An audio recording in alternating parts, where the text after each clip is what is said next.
InsyaAllah kita mulakan. Assalamualaikum warahmatullahi wabarakatuh. Kalau suara saya dengar, boleh komen dengar ataupun balaslah. Bismillahirrahmanirrahim. Alhamdulillahi rabbil alamin. Wassalatu wassalamu ala asyrafil anbiya'i wal mursalin. Sayyidina Muhammad wa ala alihi wa sahbihi ajma'in. Allahumma salli wa sallim wa barik ala maulana Muhammadin nur. المذهبي للنسيان من نوره وعلى آله في كل لمحة ونفس عدد ما وسعه علمك آمين. سبحانك لا علم لنا إلا ما علمتنا إنك أنت العليم الحكيم ولا حول ولا قوة إلا بالله العلي العظيم ولا حول ولا قوة إلا بالله العلي العظيم ولا حول ولا قوة إلا بالله العلي العظيم. نويت التعلم وتعليم وتذكر وتذكير والنفع والانتفاع والإفادة والاستفادة الحث على تمسك بكتاب الله وسنة رسوله والدعاء إلى الهدى والدلالة على الخير ابتغاء وجه الله ومرضاته وثوابه وحبه سبحانه وتعالى. أما بعد، قال الله سبحانه وتعالى: أعوذ بالله من الشيطان الرجيم، يرفع الله الذين آمنوا منكم والذين أوتوا العلم درجات. قال رسول الله صلى الله عليه وسلم: من يرد الله به خيرا يفقهه في الدين، أو كما قال صلى الله عليه وسلم. Alhamdulillah, mari sama-sama kita merafakkan setinggi-tinggi kesyukuran kehadrat Allah Subhanahu Wa Taala kerana limpahnya inayah taufiknya dapat sama-sama kita teruskan pengajian sesi kedua ataupun siri kedua kepada kitab Safinatus Solah, bahtera penyelamat ataupun bahtera kepada orang-orang yang solat. Jadi siapa yang menjadikan solatnya sebagai bahtera, insya-Allah akan selamat esok di akhirat, dunia dan akhirat, insya-Allah. Jadi kita teruskan kita punya siri kedua dengan kita dengan muka surat yang kelima, insya-Allah. Bismillahirrahmanirrahim. Kalau sebelum ni, Bismillahirrahmanirrahim. Kalau sebelum ni kita belajar pada pengajian yang lepas bahawa ukuran bagi dua kullah ini ada perbezaan dalam kalangan ulama lah. Ada khilaf ataupun ada berapa pandangan dalam kalangan ulama. Antaranya dua kullah ini kalau di sisi pengarang kitab Takrirat As-Sadidah, Nabi Hasan Al-Kaf, beliau menyatakan 217 liter. 217 liter. Dan menurut Syekh Wahab Al-Zuhaili 270 liter. Jadi kalau kita nak ikut mana-mana pun tak ada masalah, asalkan kita ada sandaran lah pada siapa ukuran 200 dua kullah ini. Jadi kalau kita belajar sebelum ni, dua kullah ni dia melibatkan air yang mana kalau dua kullah apa natijahnya, kalau lebih dua kullah apa natijahnya, kalau kurang daripada 217 liter apa natijah dia, kalau lebih apa dia punya kesan dia. Okey, kita akan belajar pada matan yang seterusnya, insya-Allah. Jadi kita baca Bismillahirrahmanirrahim. Qala musannif rahimahullahu taala wa nafa'ana bi ulumihi wa adwarihi wa barakatihi fid dharain amin. Wa yajibu alaihi al-istibra'u min al-bawl hatta yaghliba ala dhannihi annahu la ya'udu wa la yakhruju thumma yastanji wa yurkhi duburahu hatta yaghsila ma fi tabaqatihi min an-najasati wa yudalliku hatta yaghliba ala dhannihi zawalu ta'min najasati wa launiha wa rihiha. Dan wajib ke atas seseorang itu ketika membuang air kecil.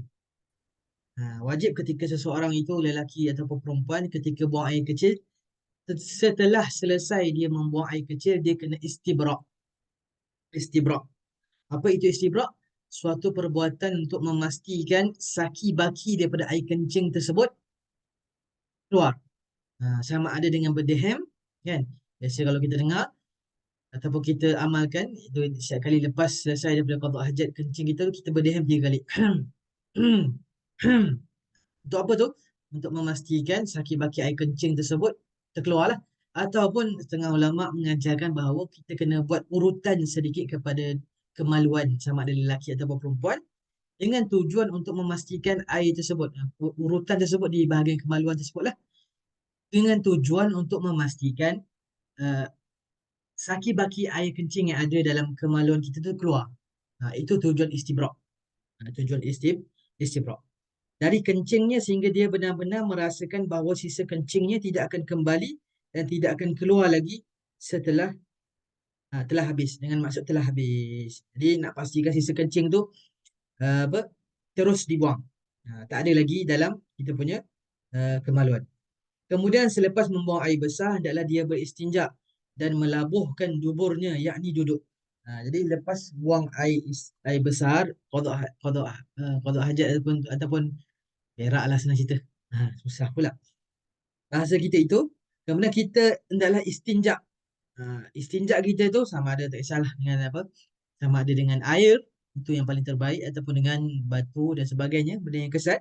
Dengan cara apa? Dengan cara kita melabuhkan tubuh. Bahasa kita cangkung. Cangkung. Duduk mencangkung, kan?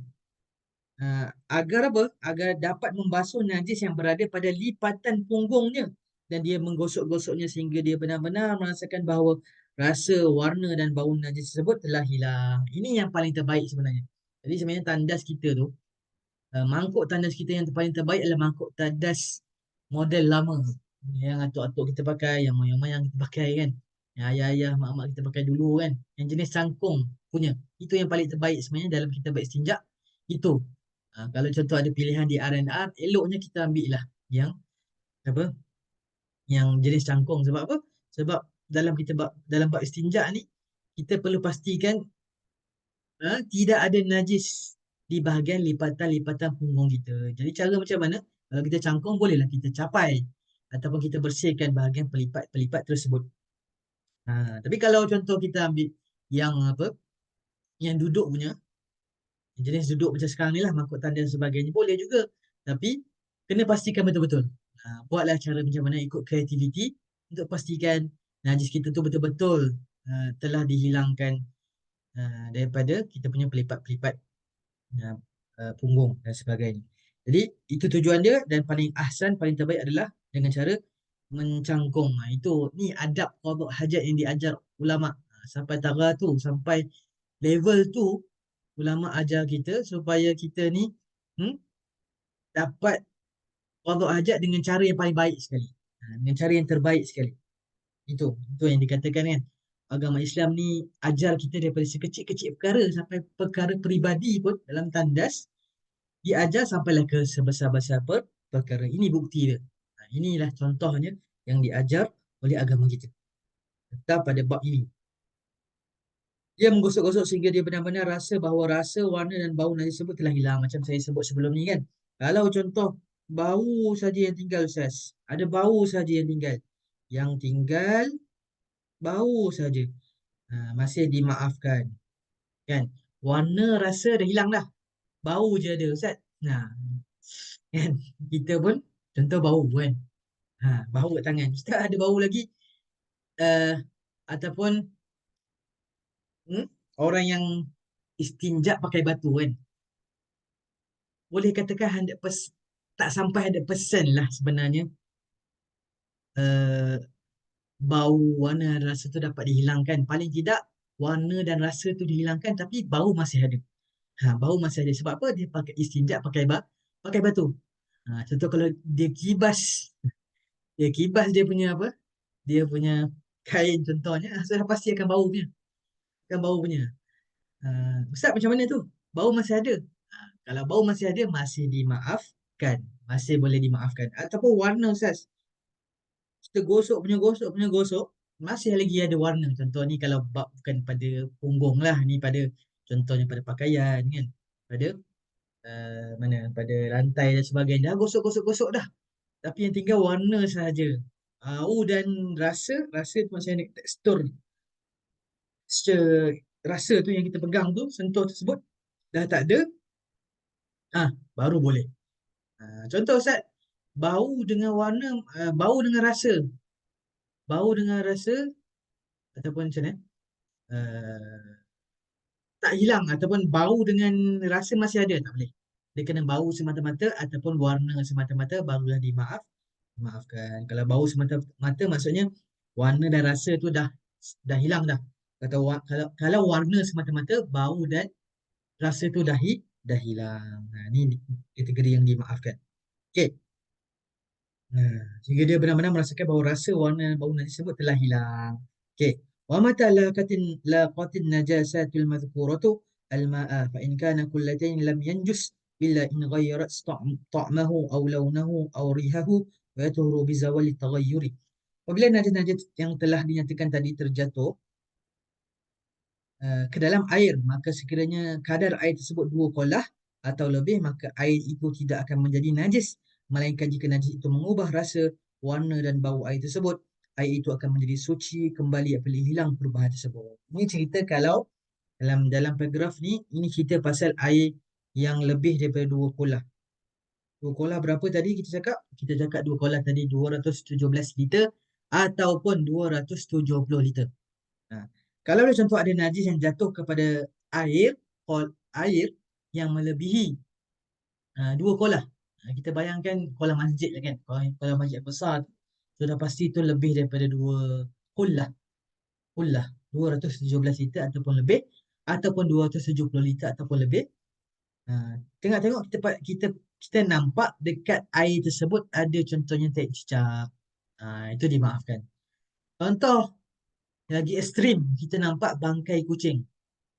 Bangkai kucing kan dekat dalam kolah yang lebih daripada 2 kolah. Dalam kita punya kolam masjid tu lebih 2 kolah, kita nampak ada bangkai kucing. Jadi kita pastikan dulu bau air tersebut, warna air tersebut ataupun rasa air tersebut adakah berubah. Kalau tak berubah, masih boleh pakai, masih lagi boleh dipakai air tersebut. Kalau berubah contohnya dengan sebab bangkai kucing yang mati dalam kolam tersebut menyebabkan bau bangkai. Warna dah berubah jadi warna coklat contohnya. Rasa lagi lah menyebabkan air itu tidak lagi mutlak, dinamakan air dengan air mutan najis. Disebabkan keyword dia adalah berlaku perubahan pada air tersebut. Jadi contoh kalau termasuk najis sedikit kan, najis contoh darah ke atau apa-apa najis lah masuk ke dalam lebih 2 kolah, jadi tak ada masalah. Sebab apa? Sebab dia air lebih daripada 2 kolah. Ha, tapi kalau disebabkan najis tersebut masuk ke dalam bekas ataupun tempat yang lebih daripada 2 kolah, kalau merubah bau, warna dan rasa, menyebabkan air tersebut tidak lagi mutlak menjadi mutan najis, bernajis lah. Jadi tak boleh guna untuk wuduk, tak boleh guna untuk contohnya mandi wajib dan sebagainya. Sebab apa? Sebab najis. Okay. Air itu akan kembali menjadi suci, ataupun air itu akan menjadi suci kembali apabila hilang perubahan tersebut. Jadi contoh macam kes tadi, kucing dah masuk ke dalam kita punya kolah yang lebih daripada 2 kolah.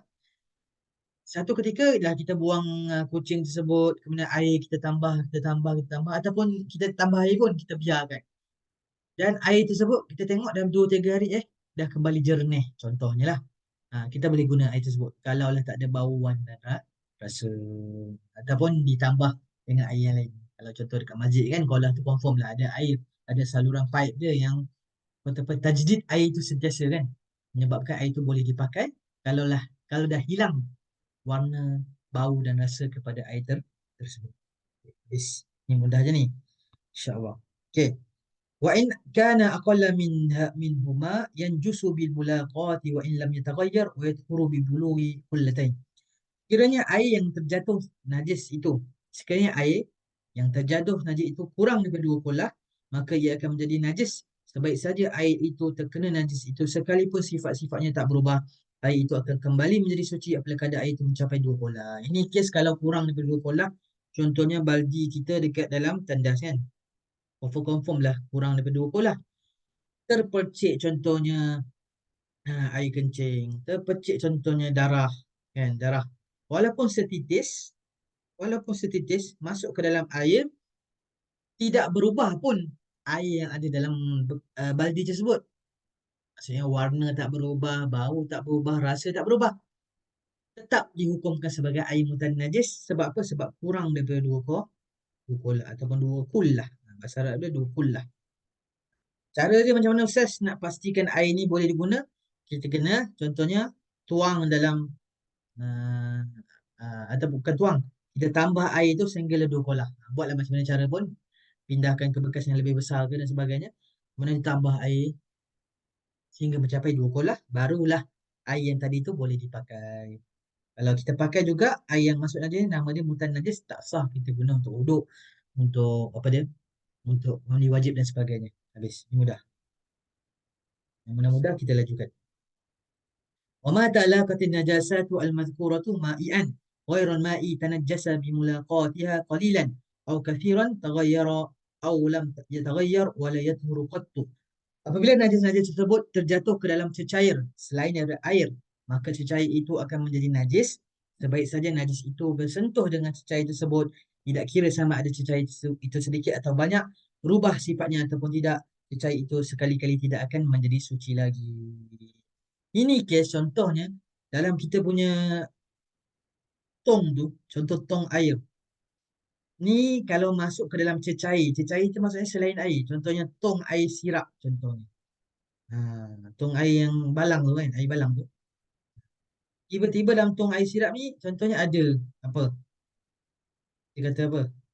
Ada hmm, contohnya taik cicak yang masuk. Najis lah kan kita. Taik cicak yang masuk. Kita kena najis lah tu. Ataupun bangkai cicak masuk ke dalam ni. Adakah masih lagi boleh digunakan air tersebut? Automatik. Cecair tu ataupun sirap yang kurang, sirap yang dalam balang ni menjadi najis. Sekalipun contohnya tong sirap kita ni lebih daripada 2 polah. Tong sirap kita lebih 2 polah contohnya. Kalau bersentuh je najis ke dalam sirap tersebut menyebabkan sirap tersebut tidak lagi boleh diminum. Tak boleh diminum dah. Sebab apa? Mutan najis. Boleh minum tapi jijik lah. Kan? Boleh buat solat tak sirap? Memang tak boleh lah. Nak ceritanya adakah apa cecair tadi tu, sirap tadi tu boleh bernajis ataupun tak? Jawapannya mutan najis. Kalau masuk najis ke dalam sirap tersebut. Ada satu masalah, ada satu isu yang berbangkit dan menjadi bahtul masail, menjadi satu kata apa, perbahasan dalam kalangan para santri lah ataupun para ulama kita yang mereka buat satu bahsul masail. Bahsul masail ini satu program perbincangan masail-masail yang berlaku sekitar masyarakat. Contohnya, contohlah kita bagi uh, permasalahan berkaitan dengan apa? Berkaitan dengan adakah daging kan? Contohnya kita kita sembelih lembu, ayah korban kan, sembelih. Kemudian lembu tersebut, daging tersebut kita masuk dalam dalam dalam kita punya kawah dan kita nak buat contohnya kari dan sebagainya. Dalam keadaan lembu tersebut ataupun daging tersebut masih lagi ada darah. Dalam kambing tu ada darah, kita nampak darah sikit. Kita nampak darah sikit. Kemudian kita masuk dalam kari tersebut. Adakah dengan sebab daging yang berdarah tersebut masuk dalam kari menyebabkan satu kari, satu kawah kari itu mutan najis? Jadi dijawablah oleh dijawab oleh para asatiza, para ulama tersebut menyatakan bahawa itu termasuk najis yang dimaafkan. Najis yang dia tetap najis tapi najis yang dimaafkan. Adakah satu kari, satu kawah kari itu bernajis? Tak. Tak. Ini kategori dimaafkan. Ini ada pengecualian lah, pengecualian terhadap kaedah. Asalnya kaedah kalau najis masuk ke dalam cecair yang selain air bernajis semua. Tapi kita kena ingat, kita kena belajar, kita kena tahu bahawa setiap kaedah tu pasti ada mustasnayat, ada pengecualian pada kes-kes tertentu.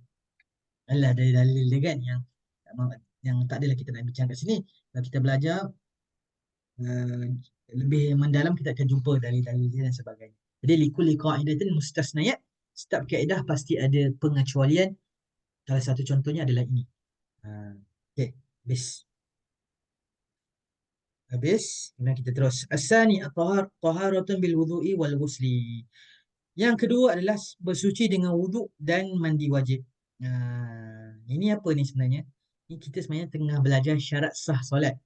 Syarat sah solat yang pertama suci pakaian, suci apa badan dan suci pakaian, badan apa? Yang atas tu. Scroll balik. Suci pakaian dan badan serta tempat solat daripada najis. Itu yang pertama syarat sah solat. Syarat sah solat yang kedua adalah bersuci dengan berwuduk dan mandi wajib. Bersuci dengan wuduk dan mandi wajib. Jadi rukun-rukun wuduk. Amal wudu'u fa furuduhu sittatun. Fardu wudu ada 6. Ni kita dah biasa, dah tahu, banyak kali dengar kan. Kita baca saja. Yang pertama, al-awwalu niyatut taharati lis-salati aw raf'il hadasi aw nahwihima bil qalbi ma awwali ghaslil wajhi. Niat bersuci untuk solat atau niat untuk mengangkat hadas atau seumpama keduanya dengan hati ketika mula membasuh muka. Jadi rukun wuduk yang pertama, fardu wuduk yang pertama adalah niat. Niat tempatnya dalam hati. Tempatnya dalam hati. Contohnya kalau wuduk kan, nawaitu raf'al hadasil asghar fardan lillahi ta'ala. Sahaja aku mengangkat hadas kecil kerana Allah Ta'ala. Ataupun nawaitu wudu'a fardan lillah. Sahaja aku wuduk fardu kerana Allah Subhanahu Wa Ta'ala. Jadi kita lalukan lintasan niat tu dalam hati. Di tempat niat dalam hati. Bila Ustaz nak niat? Ketika mana terkenanya air kepada mana-mana bahagian wajah muka kita, terus niat. Terus lalukan dalam hati. Lalukan macam mana? Dengan cara dalam bahasa Melayu boleh, dalam bahasa Arab boleh, tak ada masalah. Tak ada masalah. Jadi apa lagi? Jadi kaedah dia kalau kita belajar dalam Safinatun Najah disebutlah kaedah ni, qasdu syai'i muqtarinan bi fa'lihi. Muqtarinan bi fa'lihi. Menyengajakan sesuatu beriringan dengan perbuatan. Kita kita apa? Niat tu, apa maksud niat? Niat adalah qasdu syai'. Kita bertujuan ataupun menyengajakan sesuatu, kita buat satu perkara disertakan dengan perbuatan. Contohnya kalau bab wuduk, masa air cecah muka je terus berniat. Niat je dalam niat tempatnya dalam hati. Itu tujuan punya kaedah. Jadi habis yang tu. Kemudian yang kedua. Jadi sunat untuk talafuz bin niat. Sunat pula kalau kita sebut dengan lidah kita. Tadi dalam hati, cerita niat ni dalam hati, ya. Kemudian Ustaz kalau talafuz bin niat pula macam mana? Talafuz bin niat tu tujuan dia untuk apa? Untuk bantu hati supaya dapat melintaskannya dalam hati. Maksudnya kalau kita melafazkan niat tu sebenarnya nak bantu hati kita supaya fokus. Nantinya bila kita lalukan dalam hati kita niat tersebut, kita boleh lalukan dia. Sebab apa? Kita macam-macam urusan kan sebelum ni, kita disebutkan dengan macam urusan dunia, tiba-tiba kita nak solat. Cara macam mana? Caranya kita sebut. Kita sebut usolli, kalau solat lah. Kalau ni nawaitu raf'al hadasil asghar fardan lillahi ta'ala. Ini dalam madhab Syafi'i. Yang saya cerita ni dalam madhab Syafi'i, sunat talafuz bin niyat. Okey, habis. Yang kedua, ghaslul wajhi min mabda'i tasthihil jabhati ila muntahal dhaqani wa min al-udhuni ila al-udhuni ila batinil lihiyati rajuli wa 'aridaihi al-kathifain. Itu yang pertama. Yang kedua.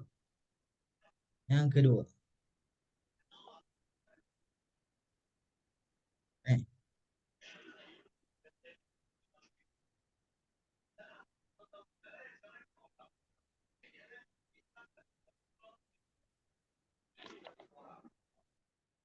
yang kedua, membasuh muka. Ghaslul wajhi, membasuh muka dari bahagian atas dahi hingga ke hujung dagu, dari telinga ke telinga, melainkan pada bahagian dalam janggut lelaki dan jambangnya yang tebal. Cuba kita tengok macam mana bentuk muka. Saya dah standby dah ni. Inilah bentuk muka kebanyakan lah. Manusia bentuk dia macam ni. Kalau perempuan ada beza lah, antara janggut, jambang macam ni lah. Tapi nak ceritanya, tuan-puan, ulama buat buat istilah, muka kita ni sebenarnya ada 20 jenis nama. Muka kita ni ada 20 jenis nama. Yang pertama, maksudnya bulu-bulu dekat muka kita ni ada 20 jenis. Bulu-bulu yang ada dekat muka kita ni ada 20 jenis. Dan semua 20 jenis tu wajib sampai air ke kulit. Wajib sampai air ke kulit, melainkan bagi lelaki jambang yang tebal ataupun janggut yang tebal, cukup sekadar melalukan air saja tanpa perlu kita selati betul-betul sampai air itu kepada muka. Okay, ini 20 secara sepintas lalu lah saya sebut kat sini. Yang pertama, romam, bulu yang ada dekat dahi kan.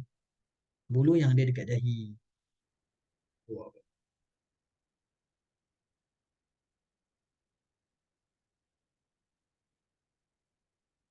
Okay. Ikut. Bulu yang ada dekat dahi. Kemudian al-hajib 2 3 ni bulu kening. Nah, yang ketiga, okay, 4 5 6 7 al-hadab bulu mata. Ada 4 5 6 ada 8 semuanya kan. Kemudian nombor 8 9 al-khaddu. Al-khaddu. Nah, ni bulu yang ada dekat sini. Cuba tengok dekat pipi kita ni. Dekat pipi untuk lelaki. Kemudian al-arid 10 11. Sebab apa 10 11 kiri kanan nanti kan. Ni kat bahagian bawah. Bulu yang kat bahagian bawah al-arid. Kemudian lehyah janggut. Kemudian 13 14 al-izar. Izar ni adalah segmen. Segmen. Segmen ni kat tepi ni. Tepi. Sebab apa? Sebab muka, bahagian muka ni daripada atas sampai ke daripada ubun-ubun kita ni sampai ke dagu. Kemudian daripada telinga sampailah ke telinga. Kemudian asyarid. Asyarid uh, misai.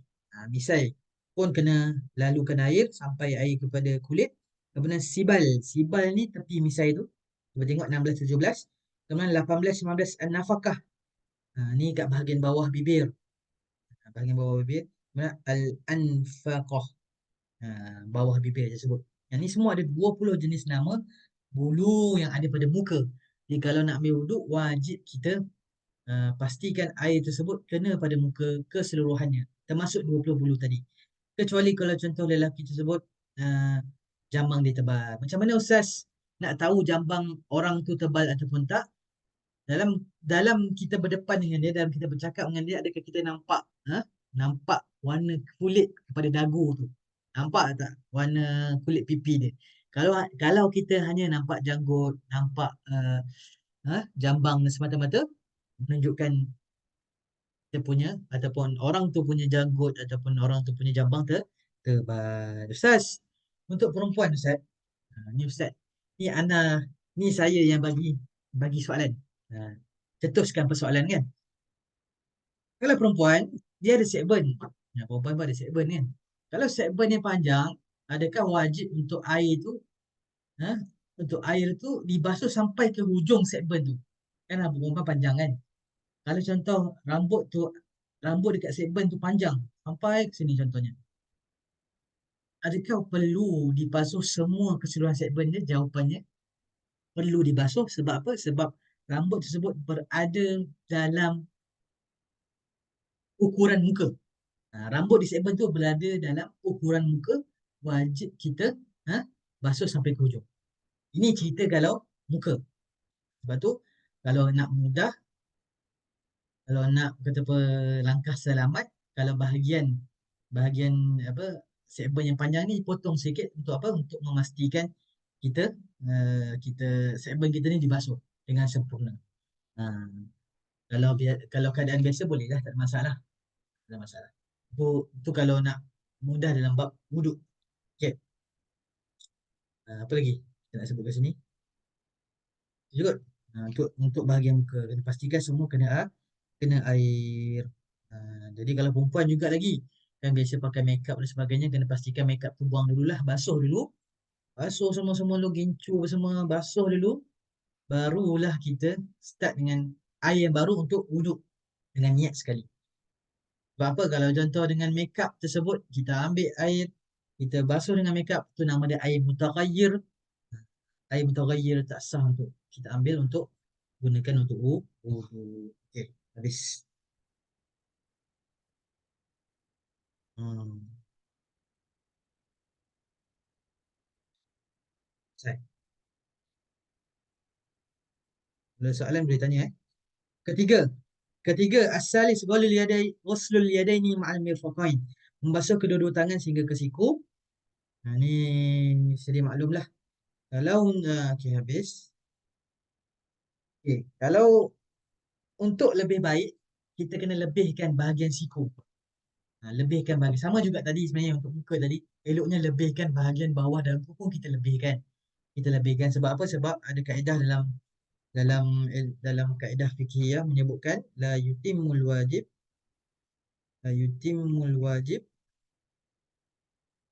illa bihi fahuwa wajib. Ini kaedah fikhiyah kita. Tidak sempurna perkara yang wajib. Yang wajib muka kan? Pada atas sampai ke bawah, kiri ke kanan. Tapi tak sempurna. Melainkan kalau kita buat tu, dia akan jadi lebih sempurna. Itu pun wajib. Bermaksud contohnya, bawah dagu ni, uh, dia kan ada paras-paras dia kan. Kalau kita lebihkan, lebih elok, lebih ahsan. Untuk memastikan keseluruhan muka tu dapat dibasuh. Sama juga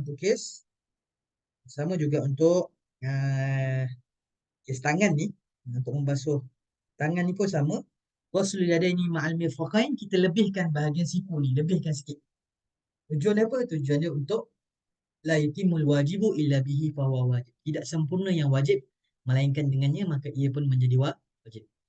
Tak sempurna kewajipan kita basuh siku, melainkan kalau kita lebihkan sikit, maka itu pun menjadi wajib juga. Supaya sempurnalah kiranya untuk kita ambil wuduk tersebut dengan membasuh sehingga melebihi siku. الرابع مسح أقل شيء من بشرة الرأس أو من شعره إذا لم يخرج الممسوح منه بالمد عن حد الرأس. Menyapu sebahagian daripada kulit kepala atau rambut dengan syarat rambut yang disapu itu tidak terkeluar daripada had kepala ketika ditarik. Menyapu sebahagian daripada kulit kepala. Kalau orang botak, sapu sebahagian sikit pun tak ada masalah dah. Kan? Ataupun um, menyapu sebahagian daripada kulit kepala atau rambut dengan syarat rambut yang disapu itu tidak terkeluar daripada had kepala. Ustaz, contohnya kalau perempuan, kan? Dia nak basuh, contohnya basuh hujung rambut. Boleh panjang, nak basuh hujung rambut saja. Adakah sah? Jawapannya tak sah. Sebab apa? Rambut yang hujung kepala tu dah, dah melebihi had kepala. Dah melebihi had kepala. Maksudnya had kepala, contohnya kita punya kepala sini kan. Kepala kita sini. Kalau kita basuh rambut belakang, tak ada masalah. Okey, boleh lagi. Rambut tengah-tengah boleh lagi. Rambut kat ubun pun boleh lagi. Tapi kalau rambut kat hujung dah melapasi sempadan kepala, kepala kita sampai sini je. Contoh rambut kita sampai kat bahagian dada contohnya kan. Kita sapu ataupun kita menyapu sedikit air kepada rambut yang kat hujung tu, menyebabkan tak sah, tak sah kita punya wuduk dengan syarat tak lebih had. Okey. Kepala ketika ditarik. Ni yang bagusnya dalam kitab Safinatus Solah ni, dia berbeza. Sebab tu ada pepatah ulama menyebutkan kadang-kadang apa yang berada di sungai tak ada dekat laut. Faham tak maksudnya? Kadang-kadang binatang yang ada dekat sungai, ikan yang ada di sungai tak ada dekat laut. Contohnya kalau dalam kitab ni, contoh kitab Minhajul Talibin, kitab yang besar kan, Rawdatul Talibin, Majmu' dan sebagainya. Ada kalanya benda-benda tu tak, kalau kita cari dekat Rawdah, kalau cari dekat Minhaj, kalau cari dekat Fathul Mu'in ke contohnya, kita tak jumpa. Tapi kita jumpa dalam, contohnya dalam Safiyatul Solah, Safiyatul Najah contohnya kan. Jadi kitab ni pun special. Kitab ni pun istimewa. Walaupun ringkas, kecil, tapi ada kalanya faedah-faedah tak didapati di kitab yang lain. Contohnya ikan baung kan. Mana ada dekat laut kan. Contohnya ikan apa lagi yang ada dekat sungai. Khusus patin ke mana ada dekat laut. Toh. Okay, habis. Khamis, ghuslu rijlaini ma'al ka'bain. Membasuh kedua kaki beserta kedua buku lali. Ni setelah, kalau contoh ada lebihan jari dekat kaki atau lebihan jari dekat tangan, kena basuh juga. Contoh ada lebihan tangan juga dekat bahagian anggota wuduk kan. Ada lebih satu lagi tangan, kembar dia contohnya. Tetap kena basuh juga lebihan daging ataupun tangan tersebut. Sama juga kaki, ada lebihan kaki dekat bahagian tempat kita nak basuh wuduk tu, tetap juga kena pastikan air sampai kepada keseluruhan kaki tersebut. As-sadis tartibuhu kama dzakarnahu. Tertib mengikut urutan seperti yang telah kami sebutkan. Jadi tertibnya ada dua. Tuan-puan, tertib ada dua. Yang pertama tertib, nama dia tertib hakiki. Yang ini yang kita buat biasalah. Tertib hakiki. Yang ni daripada muka, tangan, kan? Muka, niat, muka, tangan, kepala, kaki kan? Itu tertib hakiki. Ada nama dia tertib takdiri. Ini tak dalam kitab ni lah. Kita sebut sikit faedah. Tertib takdiri ni macam mana, tuan-puan? Tertib takdiri ni contohnya kalau kita ambil langkah satu lagi dengan cara kita uh, menyelam ataupun kita terjun dalam sungai ataupun menyelam dalam kolam dan sebagainya. dengan niat nak ambil wuduk. Contohnya kita ambil step, kan, kita terus terjun dalam sungai. Dalam pada kita terjun dalam sungai tu, pecah je, ha, pecah je air dekat mana-mana bahagian badan kita, terus kita berniat wuduk, kan? Kena pastikan semua tenggelam lah. Semua bahagian anggota wuduk tenggelam, terus terus boleh terus terangkat hadas kecil dan terus dikira ambil wuduk. Kalau kita niat pada awal tadi tenggelam tersebut, cecah je air ke mana bahagian, terus niat wuduk. Jadi itu namanya tertib takdiri. Tertib takdiri. Jadi boleh juga diamalkan tertib takdiri ini dengan maksud dia tak ikut tertib pun. Terus je, kalau terjun kan dah tak ikut tertib kan. Terus dia dalam masa sama kita niat dalam hati nak angkat hadas kecil ataupun niat nak ambil wuduk untuk solat dan sebagainya. Boleh. Dua-dua ni boleh. Okey, selesai. Kemudian wajibu fil wajhi wal yadaini wal rijlaini ghuslu juz'in fawqa hududiha min jami'i jawanibiha wa an yajriyal ma'u bi tab'ihi ala jami' ajza'iha. Dan bagi muka, kedua belah tangan dan kaki wajib membasuh kawasan yang lebih sedikit dari sempadannya pada semua sudut dan membiarkan air mengalir secara tabi'i pada semua anggota tersebut. Ini macam saya cakap tadi, la yutimul wajibu illa bihi fahuwa wajib. Untuk muka kan, bahagian bawah dagu ni kita lebihkan air. Kemudian mana ke tangan kan, lebih siku, kat kaki lebih daripada buku lali. Tujuan apa? Tujuan untuk menyempurnakan lagi kefarduan wuduk. Settle. Selesai. Seterusnya, perkara yang membatalkan wuduk. Perkara yang membatalkan wuduk. Dalam 10 minit terakhir saya akan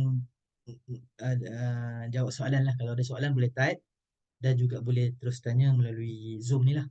Boleh buka audio ataupun mikrofon, terus tanya. Salah. Okey. Perkara yang membatalkan wuduk. Wa yubtiluhu kullu ma kharaja minal qubuli wa duburi ainan wa rihan. Dan wuduk akan terbatal dengan keluar sesuatu daripada kubul ataupun dubur, sama ada ain ataupun angin. Ini biasalah perkara batalkan wuduk. Apa dia? Yang pertama, keluar sesuatu. Sesuatu ni boleh jadi ain. Ain maksudnya benda, kan? Benda pepejal ataupun cecair, ataupun gas, kan?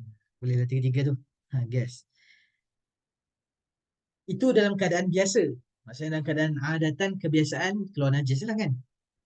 Pepejal ke, cecair ke, gas ke. Okay. Kalau contohnya dalam keadaan luar biasa, contohnya kita tertelan pen. Tertelan pen. Yang keluar pun pen saja. Najis lain tak ada. Keluar pen daripada bawah contohnya. Kalau keluar pen saja pun tetap batal wuduk. Tetap batal wuduk. Kalau tertelan batu, contoh tertelan batu. Yang keluar pun batu juga. Tetap batal wuduk. Itu poin dia. Kalau satu yang kumpulan wuduk sama ada ain ataupun angin. Habis. Walam suha, ini menarik. Ini perbahasan menarik. Walam suha bi butuni rahati au butuni asabi' min nafsihi au ghairihi walau liwalidihi as-saghir. Sentuh keduanya. Sentuh apa ni? Sentuh kubul dan dubur. Depan, kemaluan depan dan belakang dengan telapak tangan atau perut jari, sama ada kepunyaannya sendiri atau orang lain. Walaupun kepunyaan anaknya masih kecil. Ini contohnya kita guna tangan kita, tapak tangan kita ni, sentuh kemaluan kita sendiri, depan ataupun belakang. Depan bahagian kemaluan kita lah.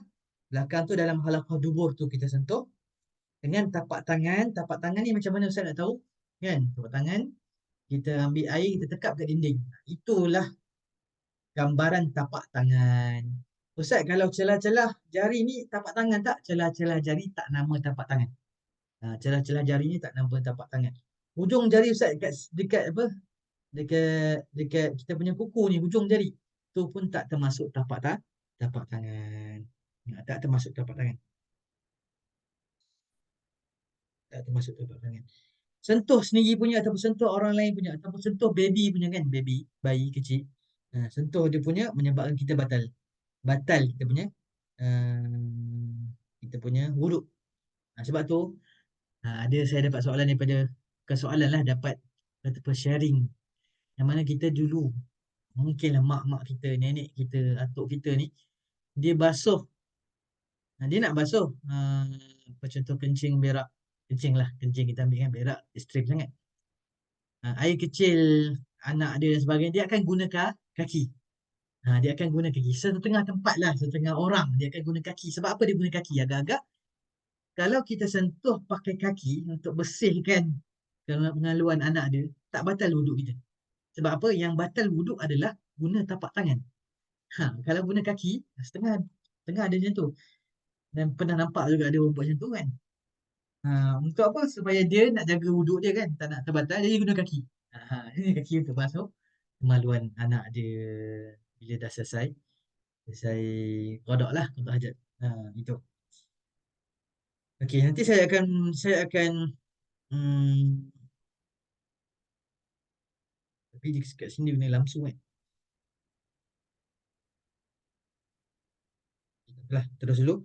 وتلاقي بشرتي ذكر وأنثى بلغ حد الشهوة ليس بينهما محرمية بنسب أو رضاع أو مصاهرة بلا هائل. Bersentuh kulit antara lelaki dan perempuan tanpa lapik yang telah sampai had syahwat serta tiada hubungan mahram antara keduanya sama ada nasab, susuan ataupun perkahwinan. Persemandaan ni maksudnya perkahwinan. Jadi sentuh kulit lelaki perempuan tanpa lapik menyebabkan batal wuduk. Contoh ada lapik Ustaz, ada lapik. Salam dia contoh dia pakai sarung tangan. Contohnya kan. Ha? Tak batal wuduk. Tapi contoh kalau lelaki tu ada syahwat kepada perempuan tu, contohnya, itu cerita lain. Dia dalam bab wuduk, batal ke tak? Jawapannya tak batal. Tapi kalau lelaki tu ada syahwat ke perempuan tu, menyebabkan dia dapat dosa lain. Dosa dia tu bukan dosa batalkan wuduk ataupun dosa bersentuhan lagi perempuan. Dosa dia tu dosa menyebabkan syahwat. Itu dia dalam bab fiqah ni. Okay, habis. Jadi ada 18 ada 18 golongan yang termasuk dalam hubungan mahram. Maksudnya kalau kita sentuh dia menyebabkan tak batal wuduk kita. Laki ke perempuan ke, kalau sentuh dia menyebabkan tak batal wuduk kita. 18. Kita tengok sikit.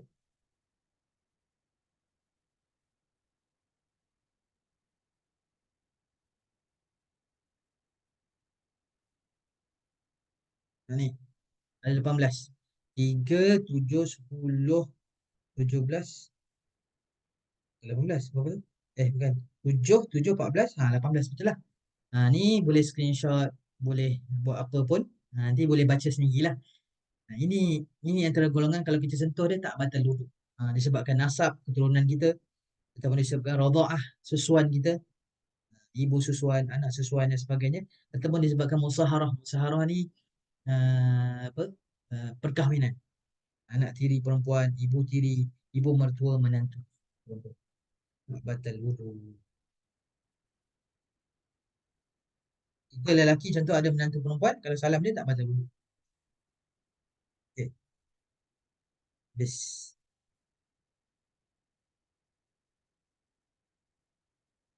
Lagi. Yang keempat, zawalul akli illa man nama qa'idan. Hilang akal. Hilang akal ni disebabkan tidur, pengsan, hitam dan sebagainya. Itu hilang akal. Illa man nama qa'idan. Melainkan orang yang tidur tetap punggungnya, tetap halaqah duburnya dan sekitaran. Tidur yang tetap halaqah punggung, dubur, tak bergerak, tak batal wuduk.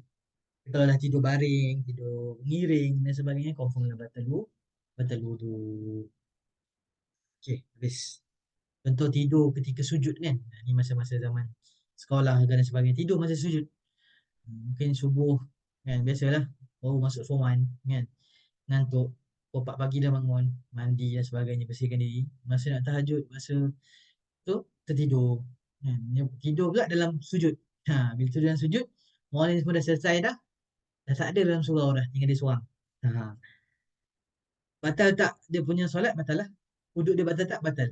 Sebab kan? Sebab dia tidur. Ni dah bukan kategori muas dah, mengantuk. Ni memang tidur terus dalam dia punya sujud. Nah, tapi tak meninggal lagi lah. Tidur, baru tidur. Kalau meninggal, Alhamdulillah kan. Meninggal dalam iman. Okay, habis. Perkara yang menyebabkan mandi wajib. Sikit lagi. Sikit lagi. Perkara yang menyebabkan mandi wajib. Wa ammal ghuslu fayajibu ala rajuli wal mar'ati idza kharaja li ahlihima maniyyun fi yaqadatin aw naumin walau qatratan. Okey. Sebab-sebab yang menyebabkan kita kena mandi wajib. Yang pertama, mandi wajib diwajibkan ke atas lelaki dan wanita apabila yang pertama keluar mani salah seorang daripada lelaki ataupun perempuan, sama ada ketika jaga atau tidur walaupun hanya setitik. Keluar mani walaupun setitik menyebabkan kena mandi wajib. Okay. Kena tahu jugalah perbezaan mani lelaki, air mani lelaki dan air mani perempuan. Kalau air mani perempuan warna dia apa keputih, warna dia putih, seperti putih warna putih, kemudian dia punya putih keruh, kemudian kental dia punya ni, dia punya tekstur dia, dan uh, keluar dalam keadaan memancut-mancut, keluar dalam keadaan keluar dari keadaan memancut, dan yang terakhir keluar ketika kemuncak syahwat, ketika kemuncak syahwat. Itu lelaki. Kalau perempuan warna sedikit jernih dan sebagainya. Okey, habis. Walau qutratan. Okay. Wa idza ulijatil hashafatu fi duburin aw qubulin wa in lam yakhruj maniyun wala waqa'a intisharun. Apabila dimasukkan hasyafah kepala zakar ke dalam kubur ataupun dubur walaupun air mani tidak keluar dan tidak berlaku intishar, ketegangan zakar. Bila masuk je hasyafah kepala zakar ke dalam kubur ataupun dubur walaupun mani tak keluar lagi, tetap juga kena mandi wajib. Yang ketiga, wajibu 'alal mar'ati idza inqata'a haidhuha aw nifasuha aw waladat walau 'alaqatan. Dan wajib mandi ke atas perempuan apabila terputus haid. Apabila terputus haid atau nifas atau melahirkan anak walaupun dalam bentuk segumpal darah. Ini pun menarik juga perbahasan ni untuk perempuan, kan. Ada satu kaedah ni menyebutkan idza zalal mani' adal mamnu'. Ini kaedah. Apabila telah hilang mani', penghalang untuk solat. Contohnya, apa penghalang untuk solat?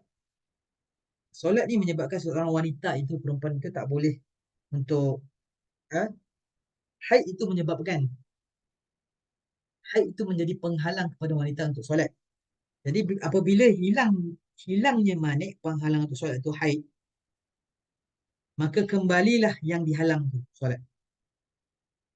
Contohnya kita untuk perempuan wanita, contohnya pagi tu, ni cerita kalau seseorang perempuan tu ataupun wanita tu dia keluar haid belum tidak berterusan 24 jam lah. Ini kalau cerita masih lagi kurang 24 jam. Contohnya hari pertama tu dia keluar 3 jam sahaja. Keluar tu pula contoh pukul 7 sampai pukul 10. 7 sampai pukul 10, 3 jam contohnya.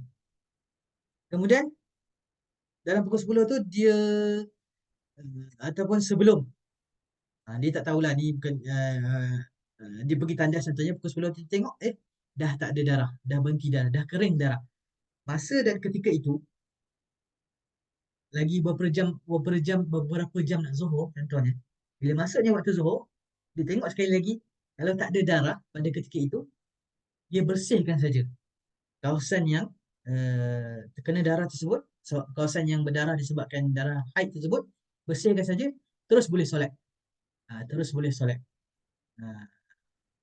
Jadi perbahasan ni sebenarnya panjang dia punya cerita. Tapi nak katanya, penyebab seseorang tu boleh solat apabila hilang mani'. Dah hilang penghalang untuk solat. Apa penghalang dia? Haid. Bila hilang penghalang, boleh dah kembali yang dihalang tersebut, iaitu solat. Jadi bila kering dah haid, dah boleh start solat. Cara dia macam mana Ustaz? Kalau ni saya cerita, kalau kurang daripada 24 jam dia punya darah tersebut yang keluar, maka boleh dia teruskan solat walaupun tak mandi wajib lagi. Ini cerita kalau darah putus lah. Darah putus-putus. Bahasa dia panjang, banyak situasi dia yang kita perlu jelaskan, tapi saya ambil satu saja untuk situasi perempuan yang darah dia keluar putus-putus tak sampai 24 jam. Okey, perlukan daurah yang lain lah kalau nak belajar. Okay, nak ceritanya macam tu. Sebab tu dia kata kat sini, wajib mandi ke atas perempuan apabila terputus haid. Sama ada terputus haid tu, kering haid tu, darah tu keluar secara putus-putus tak sampai 24 jam, ataupun dah kebiasaannya, dah berlalu kebiasaan dia 6 ataupun 7 hari. Boleh dia mandi wajib. Okay. Bis. Hmm. Jam 9.51. Kalau ada soalan boleh? Boleh tanya, ada masalah? Okay. Furudul wusli. Rukun-rukun mandi wajib. Cuba kita tengok. Furudul wusli isnani. Rukun-rukun mandi wajib ada dua. Yang pertama, al-awwalu niyatu taharati lis-salati aw raf'il hadasil akbari aw nahwihima bil qalbi ma'a awwal juz'in yaghsiluhu min badanihi fama ghasalahu qablaha la yasihu fayajibu aidatu ghuslihi ba'da. Niat yang pertama, niat bersuci untuk solat atau niat mengangkat hadas besar atau seumpama keduanya dengan hati, dengan melalukan dalam hati semasa membasuh mana-mana anggota badannya. Maka anggota yang dia telah basuhnya sebelum niat adalah tak sah. Maka wajib ia mengulangi basuhannya selepas berniat. Ini cerita rukun mandi wajib yang pertama kena niat. Niat apa? Nawaitu raf'al hadasil akbari fardan lillahi ta'ala. Tadi aku mengangkat hadas besar kerana Allah Subhanahu wa ta'ala. Fardu kerana Allah Ta'ala. Bila air cecah je terus niat. Air cecah je kat kepala terus niat. Air cecah ke mana-mana bahagian terus niat tersebut. Dengan niat tersebut. Kalau sebelum air cecah dan niat dalam hati, ya tak salah. Itu je cerita dia. Dan kita dah jelaskan tadi. Yang kedua, athani ta'mimu badanihi bil ma'i al-basharah wa sya'ri fayajibu ghaslu batini kathif al-sya'ri wa yajibu ma yarahu an-nadhiru min al-udhun wa ma yadhharu halat taghawud min ad-duburi wa tabaqatihi wa ma yadhharu min farji al-mar'ah idza jalasat ala qadamayha wa batini kulfah man lam yukhtan wa ma tahtaha fayajibu an yajriya al-ma'u bi tab'ihi ala kulli dhalik. Meratakan seluruh badannya dengan air, iaitu setiap bulu, setiap kulit dan bulu. Maksudnya pastikan air kena kat semua bahagian tubuh kita, kulit ataupun bulu kita, pelipat-pelipat. Maka wajib basuh bahagian dalam janggut yang lebat. Masa dan ketika ini janggut lebat pun kena basuh. Pastikan air sampai kepada kulit. Dan bahagian telinga yang tak dapat dilihat oleh orang. Bahagian telinga yang dapat dilihat orang. Contoh dalam telinga ni kan, kawasan telinga ni pun kena basuh juga, bukan bahagian dalam. Itu telinga ni ada zahir, ada batin. Telinga mana yang zahir? Kawasan piring ni. Piring telinga ni. Sama ada luar ataupun dalam ni. Kan? Dalam dengan maksud yang kita boleh lihat orang lain punya, itulah telinga. Kan? Adapun yang bahagian batin dalam tu kena cocok, kena apa? Kena masukkan guna contohnya cotton bud. Itu batin telinga. Kalau hidung Ustaz macam mana? Hidung dalam bab mandi wajib ni, hidung, zahir hidung dengan ni je lah. Dalam-dalam ni tak wajib. Dalam dalam apa? Dalam hidung kita tak wajib. Itu batin hidung. Okay. Lipat dan apa dan bahagian dubur. Ini pun sama juga, lebih yang terbaik, yang ahsan adalah kita cangkung. Masa kita kita mandi wajib tu kita cangkung, sebab apa? Sebab air boleh sampai kepada pelipat-pelipat kalau kita cangkung. Kalau kita berdiri sahaja, boleh jadi air itu tak sampai kepada pelipat-pelipat kepada dubur tersebut. Jika membuang air besar dan lipatan yang zahir ketika membuang air besar, dan bahagian faraj wanita yang zahir ketika dia duduk di atas dua kakinya, duduk mencangkung. Ini pun sama. Dan bahagian dalam kulfah bagi lelaki yang belum sunat, dan bahagian bawah kulfah tersebut. Maka wajib memastikan air mengalir secara tabi'i pada semua basuhan tersebut. Sebab tu ada ulama kita ajar juga, perkara pertama yang kita perlu buat basuh mandi wajib ni, kita niat lah kan. Yang kedua, kita kena basuh dulu pelipat-pelipat. Settlekan dulu bahagian pelipat tu. Ketiak kita, pelipat tubuh, pelipat faraj. Settlekan semua-semua dulu. Baru kita teruskan mandi wajib kita dengan cara normal. Kalau tu kan perlukan kehusukan yang lebih, perlukan usaha, effort lebih sikit kan. Cangkung dan sebagainya. Kita dahulukan yang dulu, barulah kita teruskan mandi wajib kita habis. Ada soalan? Tak ada. Ada 4 minit lagi. Lebih sikit nanti. Dah masuk yang ketiga dah. Ketiga ni apa? Ketiga daripada syarat sah solat. Dia menyelit macam tu kitab ni. Dia menyelit. Bila ada point ni, dia terus masuk. Jadi sekarang ni kita masih lagi dalam landasan syarat sah solat. Yang ketiga, kita baca sikit lagi. Soalan kita baca sikit lagi. Yang ketiga syarat sah solat adalah dukhulul waqti wa huwa zawalu syamsi lizuhri wa bulughu dhillu kulli syai'in mislahu zaidan ala dhilli istiwa lil asri wa ghurubu syamsi lil maghrib wa ghurubu syafaqil ahmar lil isya wa tulu'il fajri sadiq al mu'taridi junuban wa shimalan lil fajri.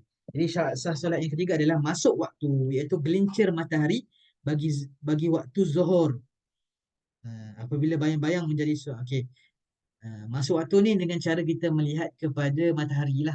Contoh kalau waktu zuhur, matahari tu kalau pukul 12 tengah hari contohnya tepat terpacak atas kepala, nak tahu waktu zuhur masuk, dia dah tergelincir sikit. Pandangan kita dah nampak matahari tu dah bukan atas kepala, dah ke kanan sikit, pun ke kiri sikit. Ikut kedudukan kita dan arah kita lah masa tu.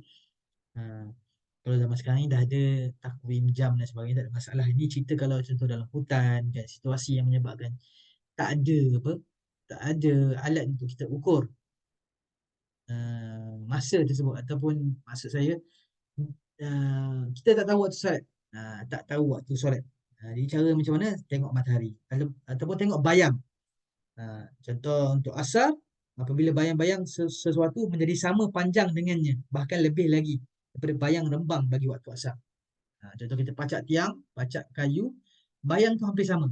Itu nak masuk waktu asar dah, ataupun lebih lagi. Terbenam matahari bagi waktu maghrib, terbenam matahari, dan hilang mega merah bagi waktu isyak. Terbit fajar sodik yang melintang arah utara dan selatan untuk waktu subuh. Ini semua cara-cara untuk kita tahu, tahu masuk waktu. Masuk.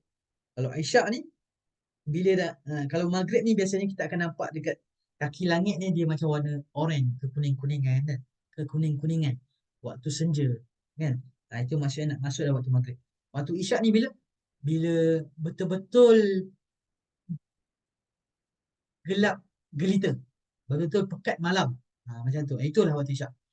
Sebab apa waktu maghrib pun sebenarnya kalau ikut pendapat kaul qadim Imam Syafi'i, waktu maghrib ni apa tempoh dia? Tempoh dia adalah kita istinja, ambil wuduk, kan, solat 3 rakaat maghrib, kemudian kita 2 rakaat ba'da maghrib, dah selesai waktu maghrib. Itu kalau ikut pendapat lama Imam Syafi'i. Dalam pendapat baru Imam Syafi'i, qaul jadid, dengan waktu kita sekarang lah, dengan waktu kita sekarang. Fatajibu salatu fi hadhil awqati wa taqdimuha. Okey, satu lagi. Fajar Shadiq. Kalau siapa bangun awal subuh kan, pergi masjid dan sebagainya, cuba perhatikan di kaki langit. Nak tahu waktu subuh dah masuk, dekat kaki langit kita akan nampak cahaya. Sama ada cahaya itu melintang sahaja ataupun cahaya itu melintang kemudian ada cahaya cahaya horizontal ke atas. Dia ada dua. Cahaya tersebut. Nama dia Fajar Shadiq, Fajar Kazib. Fajar betul, fajar tipu. Biasanya fajar tipu akan datang dulu. Maksudnya fajar tu ada cahaya nampak, kemudian kita akan nampak cahaya tu melintang, kemudian ada satu cahaya yang menegak. Itu namanya fajar kazib. Kalau fajar sadiq betul-betul masuk subuh, dan nampak di kaki langit fajar tu ataupun cahaya subuh tu melintang saja. Itu maksudnya waktu subuh dah masuk. Ini bukan cerita matahari ya, ini cerita cahaya dekat kaki langit. Nama dia fajar. Maka fatajibu salatu fi hadhil awqat wa taqdimuha 'alaiha wa ta'khiruha 'anha min akbaril ma'asi wa afhashis sayyi'at. Maka wajib ditunaikan solat dalam waktu-waktu tersebut, mendahulukan solat dari waktu-waktu ini. Macam kita solat Zuhur contohnya pukul 12, masuk lagi, tapi kita sengaja buat macam tu, ataupun dah melewatkannya dari waktu-waktu tersebut, adalah bukan termasuk dalam dosa besar dan kejahatan yang paling keji. Contohnya waktu subuh bukan pada tempatnya, waktu asar bukan pada tempatnya.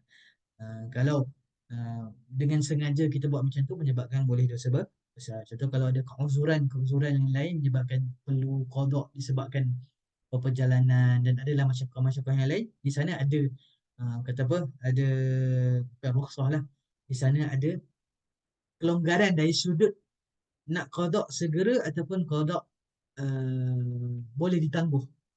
Itu cerita yang lain.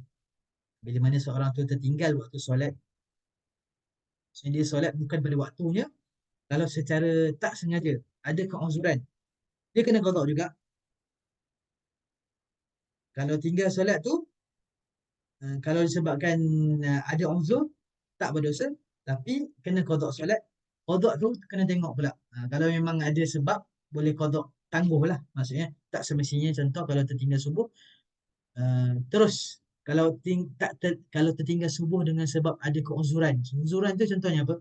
Uzur yang dibenarkan syarak, contohnya dia uh, dia dia buat kitab kan, sepanjang malam buat kitab. Dan sampai dekat subuh tiba-tiba terlena. Terlena tu pula terlajak sampai ha, pukul 8 contohnya. Ini dalam bab-bab yang diberi bukannya rukhsah. Ini maksudnya uh, ada satu sisi yang lain, bila mana kita qada tu boleh ditangguhkan. Boleh ditangguhkan. Contoh kita qada pukul 12 nanti. Tapi kalau contoh orang yang tak sengaja ataupun tak ada sebab dia meninggalkan solat, kena qada segera. Qada fauran nama dia. Kalau qada segera tu kena cepat-cepat. Sebab apa? Sebab mungkin sebab dia tu main game tengah malam ni sampai ke siang. Menyebabkan subuh tak. Ataupun dia buat perkara yang melalaikan lara malam. Menyebabkan siang tu, subuh tu dia tak solat dan sebagainya. Itu kena qada fauran, segera. Itu cerita dalam bab yang lain lah. Keempat, satru ma baina surati rajuli wa rukbatayhi wa jamil badani mar'ati illa wajhaha wa kaffaiha. Ini menutup aurat. Allahu a'lam. Itu dululah. InsyaAllah. Mungkin tak ada soalan kat sini. Boleh juga tanya soalan dalam grup. Tuan-puan boleh tanya soalan dalam grup, tak ada masalah. Kalau tak berkaitan dengan solat pun tak ada masalah. Saya cuba jawab juga, insyaAllah. Mudah-mudahan dia wujudlah komunikasi dua hala ni kan. Ataupun wujud perbincangan supaya lebih faham. Dia macam tu. Belajar fiqah ni dia kena soal jawab. Bila soal jawab ni, dia akan mencetuskan contohnya jawapan, sama ada jawapan atau mencetuskan persoalan yang lain. Jadi persoalan yang lain tu yang bagus tu. Kita punya perbincangan tu hidup dan sebagainya. Boleh, ada masalah boleh tanya dalam grup ataupun mesej personal dengan saya untuk tahu jawapan. Tak ada masalah. Saya itu saja untuk malam ni, sesi kedua. InsyaAllah sesi ketiga kita sambung hari Jumaat ni, insyaAllah. Kalau Allah izinkan, Allah taufik kita untuk sama-sama baca. Jadi kita tangguhkan dulu dengan tasbih kafarah dan surah Al-As. Jika asyhadu an la ilaha.